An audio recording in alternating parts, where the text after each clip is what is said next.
तो मेरे प्यारे बच्चों, स्वागत है आपका अपने चैनल बाल जगत में।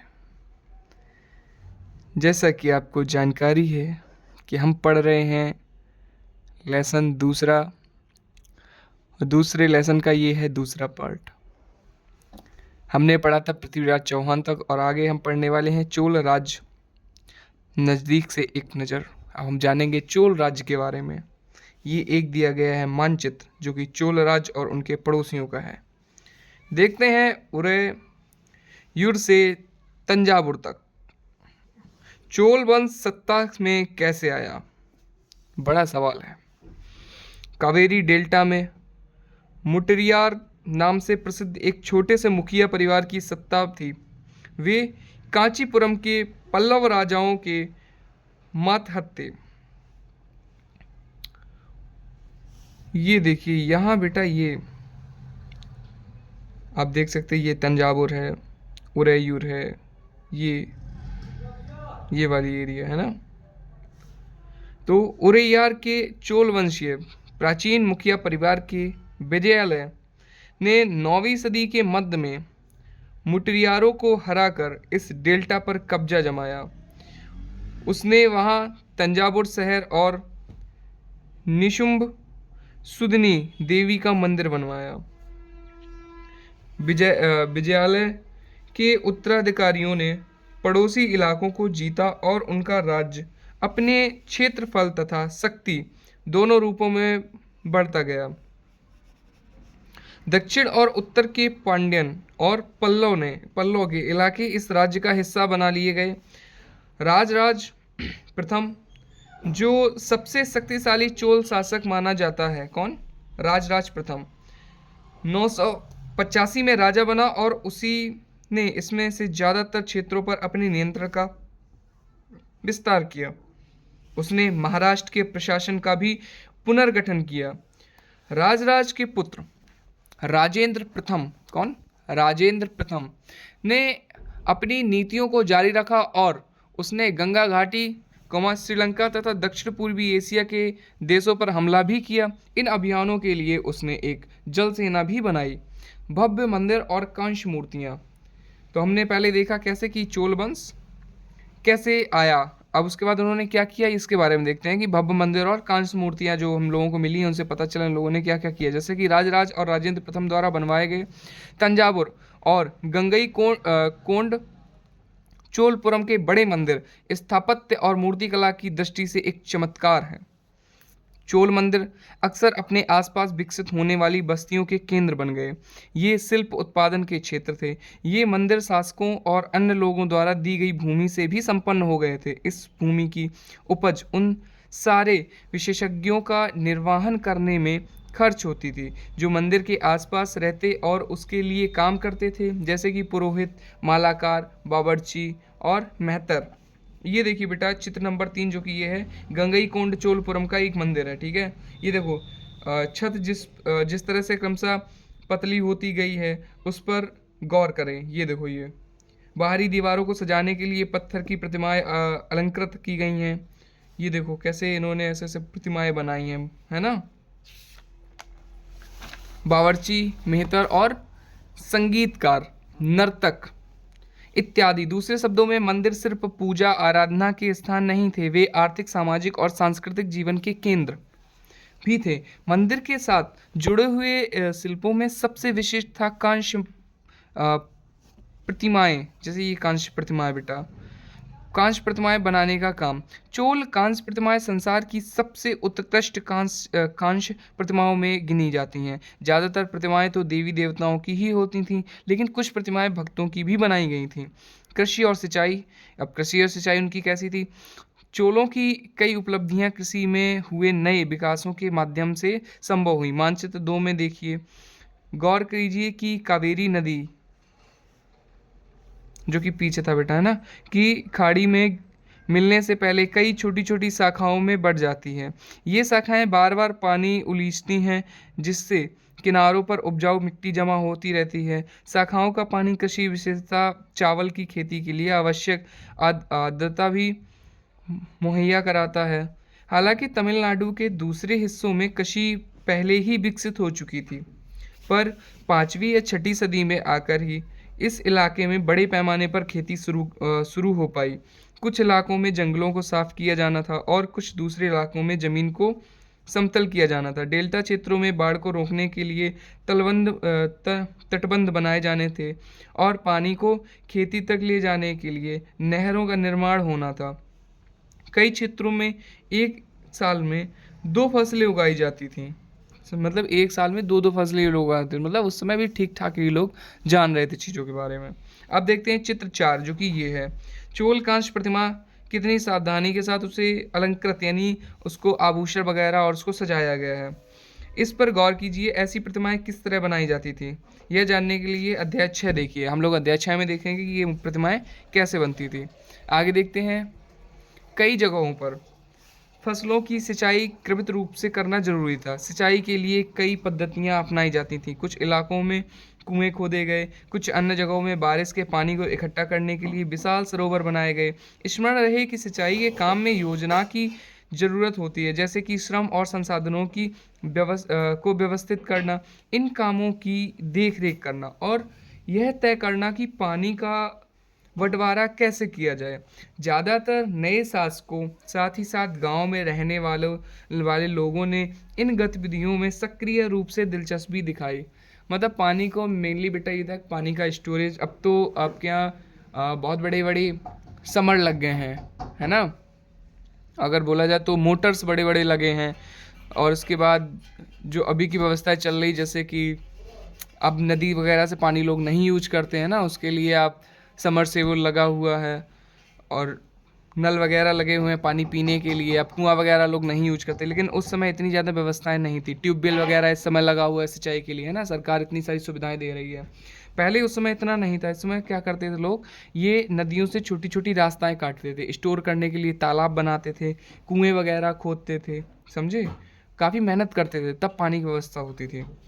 साम्राज्य का प्रशासन, कि कैसे चलता था इन लोगों का साम्राज्य। प्रशासन किस प्रकार संगठित था। किसानों की बस्तियां जो उर कहलाती थी, क्या उर, सिंचित खेती के साथ बहुत समृद्ध हो गई थी। इस तरह के गांव समूह को नाडु कहा जाता था। ग्राम परिषद और नाडु न्याय करने और कर वसूलने जैसी कई प्रशासकीय कार्य करते थे। बेल्लाल जाति के धनी किसानों को केंद्रीय चोल सरकार की देखरेख में नाडु के कामकाज में अच्छा खासा नियंत्रण हासिल था। उनमें से कई धनी भूस्वामियों को चोल राजाओं ने सम्मान के रूप में मुवेंद बेलन यानी 3 राजाओं को अपनी सेवाएं प्रदान करने वाला बेलन या किसान और अरैयार यानी प्रधान जैसी उपाधियां दी और उन्हें केंद्र में महत्वपूर्ण राजकीय पद सौंपे। मतलब फिर से वही बेटा, मतलब तब भी कर वसूल वाला सिस्टम जारी था। उनको नए नए पद दिए जाते थे, बस इतना डिफरेंट है अब उनका पद कुछ और है, उस समय उनका पद कुछ और हुआ करता था। काम वही था, कर वसूलो, लाओ सरकार को दो और उससे जो है सरकार की सेवा होगी। जैसे सरकार सेवा कर रही है आपके लिए, सेना ला रही है, उसके बाद आपका रोड बनवा रही है, बहुत सारी व्यवस्थाएं करती है सरकार। ऐसे ही पहले राजा लोग भी करते थे। कुछ लोग भिखमंगे थे तो वो पैसा इकट्ठा करके अय्यासी करते थे। ये बात सही है, जो चीज़ है वो चीज़ है। देखते हैं ये चित्र 5 में क्या है। 9वीं शताब्दी तमिलनाडु का एक जलद्वार हौज से नदी की शाखाओं में पानी के प्रवाह को इसके जरिए नियंत्रित किया जाता था। इस पानी से खेत सींचे जाते थे। जलद्वार पारंपरिक रूप से एक लकड़ी या धातु बांधा है, जो आमतौर पर पानी के स्तर को नियंत्रित और नदियों और नहरों में दर प्रवाह को संचालित करता है। अब हम देखते हैं भूमि के प्रकार। चोल अभिलेखों में भूमि की विभिन्न कोटियों का उल्लेख मिलता है, जैसे विलन बगाई यानी गैर ब्राह्मण किसान स्वामी की भूमि, मतलब जो ब्राह्मण नहीं है उसके जो गैर ब्राह्मण व्यक्ति होते हैं उनकी जो भूमि है, उसके जो स्वामी हैं वो कहलाते थे क्या, बेलन बगाई। उसके बाद ब्रह्मादय, जो ब्राह्मणों को उपहार में दी गई भूमि, मतलब ब्राह्मणों को गिफ्ट दिया गया कि लो ये वाली ज़मीन तुम इससे खाओ, ऐसे। उसके बाद शाला भोग, किसी विद्यालय के रखरखाव के लिए भूमि जो दी जाती थी वो शाला भोग कहलाती थी। ऐसे देवदान या तिरुनमट्टुकनी यानी मंदिर को उपहार में दी गई भूमि। उसके बाद पल्ली चंदनम मतलब जैन संस्थानों को दान दी गई भूमि। हमने देखा है कि ब्राह्मणों को समय समय पर भूमि अनुदान या ब्रह्मादेय प्राप्त हुआ है। परिणाम स्वरूप कावेरी घाटी और दक्षिण भारत के दूसरे हिस्सों में ढेरों ब्राह्मण बस्तियां अस्तित्व में आईं। प्रत्येक ब्रह्मदेव की देखरेख प्रमुख ब्राह्मण भूस्वामियों की एक सभा द्वारा की जाती थी। ये सभाएं बहुत कुशलता पूर्वक काम करती थीं। इनके निर्णय शिलालेखों में प्रायः मंदिरों की पत्थर की दीवारों पर ब्यौरेवार दर्ज किए जाते थे। नगरम के नाम से ज्ञात व्यापारियों के संघ भी अक्सर शहरों में प्रशासनिक कार्य संपादित करते थे। तमिलनाडु के चिंगलपुट जिले के उत्तर मेरू से प्राप्त अभिलेखों में इस बात का सविस्तार वर्णन है कि ब्राह्मणों की सभा का संगठन कैसे था। सिंचाई के कामकाज, बाग बगीचों, मंदिरों इत्यादि की देखरेख के लिए सभा में विभिन्न समितियां होती थीं। इनमें सदस्यता के लिए जो लोग योग्य होते थे उनके नाम तालपत्र के छोटे टिकटों पर लिखे जाते थे और मिट्टी के बर्तन में रख दिए जाते थे, और किसी छोटे लड़के को हर समिति के लिए एक के बाद एक टिकट निकालने के लिए कहा जाता था। उसके बाद देखते हैं अभिलेखों और लिखित सामग्री। उत्तर मेरू अभिलेख के अनुसार सभा की सदस्यता कि कैसे ये लोग सभा करते थे। सभा की सदस्यता के लिए इच्छुक लोगों को ऐसी भूमि का स्वामी होना चाहिए जहां से भू राजस्व वसूला जाता हो। उसके पास अपना घर होना चाहिए। उसकी उम्र 35 से 70 के बीच होनी चाहिए। उन्हें वेदों का ज्ञान होना चाहिए। उन्हें प्रशासनिक मामलों की अच्छी जानकारी होनी चाहिए और ईमानदार होना चाहिए। यदि कोई पिछले 3 सालों में किसी समिति का सदस्य रहा है तो वह किसी और समिति का सदस्य नहीं बन सकता। जिसने अपने या अपने संबंधियों के खाते जमा नहीं कराए हैं वह चुनाव नहीं लड़ सकता। अभिलेखों में राजाओं और शक्ति संपन्न पुरुषों के बारे में जो जानकारी मिलती है, लेकिन यह जानना खासा मुश्किल है कि साधारण मर्दों और औरतों का जीवन इन राज्यों में कैसा था। 12वीं शताब्दी के तमिल कृति पेरिया पूर्णम से एक उदाहरण है। क्या अडनूर की सरहदों पर फूस की पुरानी छज्जनों वाली छोटी छोटी झोपड़ियों से आटा पड़ा यानी पुलाया एक ऐसा समूह जिसे ब्राह्मण और बेल्लाल प्रतिष्ठित समाज के बारे में मानते थे। लोगों का एक छोटा सा पुरवा था जिसमें ओछे किस्म के पेशों में लगे खेतिहर मजदूर रहते थे। चमड़े की पट्टियों से घिरे हुए झोपड़ियों के अहातों में छोटे मुर्गे मुर्गियां झुंडों में घूमते रहते थे। गहरे रंग के बच्चे जो काले लोहे के कंगन पहने हुए थे छोटे पिल्लों को उठाए उछलते चल रहे थे। मरदू पेड़ों की छाया में एक मजदूरनी ने अपने बच्चे को चमड़े की एक चादर पर सुला दिया। आम के पेड़ भी थे जिनकी शाखाओं पर नगाड़े लटके हुए थे, और नारियल के पेड़ों के नीचे जमीन में बने छोटे गड्ढों में छोटे सिरों वाली कुतिया पिल्लों को दूध पिलाने के बाद लेटी हुई थी। लाल कलगी वाले मुर्गे ने, लाल कलगी बेटा वो जैसे नहीं आपने छपरी टाइप के लड़के देखे उनको जो बाल आगे रेड कलर कर लेते हैं तो उसको कलगी बोलते हैं। ऐसे जो मुर्गे होते हैं उनकी ऐसे सिर पे जो होता है बाल छोटे छोटे से, उनको भी कलगी बोलते हैं। अब एग्जाम्पल आप देख सकते हैं जो छपरी टाइप के बच्चे होते हैं, है ना, वही कलगी की बात हो रही है। मुर्गे ने पौ फटने से पहले तगड़े पुलेयार यानी पुलाया का बहुवचन पुलेयार को दिन के काम पर जाने की हाँक लगाते हुए बाग दे दी, है ना। धान कूटती लहरदार बालों वाली पुलाया स्त्रियों के गाने की आवाज़ रोजाना कांजी वृक्ष की छाया में फैलती थी। ये देखो इतनी बड़ी कहानी मिली है जिससे हमें पता चलता क्या कंडीशन उस टाइम की रही है। आगे का जो क्वेश्चन आंसर है इसका ये कुछ देखते हैं क्या। तांग वंश के युग का चीन। चीन से तांग राजवंश के तहत एक साम्राज्य स्थापित हुआ जो लगभग 300 वर्षों तक 7वीं से 10वीं सदी तक सत्ता में रहा।